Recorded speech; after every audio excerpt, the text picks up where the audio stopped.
Spots ఉన్నాయి, identify చేశారు ఇది క్యాన్సర్. ఇంకా ఇన్నాళ్ళు ఒక 6 సంవత్సరంలో ఈజ్ చాప్టర్ క్లోజ్. ఇంకొక మార్చింది, దాన్ని బర్న్ చేశారు. అది బర్న్ చేసే తర్వాత మళ్ళీ స్కానింగ్ చేసేటప్పుడు వెనుక సైడ్ నుండి మళ్ళీ వస్తుంది అన్నమాట. ఆ వెనుక సైడ్ కూడా బర్న్ చేశారు.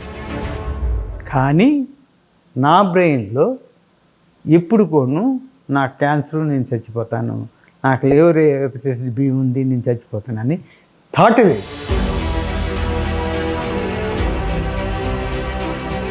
ఎన్నాళ్ళతో వస్తుంది అంతే తప్ప దాని గురించి ఆలోచించుకొని ఉన్న దేహాన్ని బాడీ చేసుకోవడం ఎందుకు అన్న దీంతో నేను ఆలోచించాను.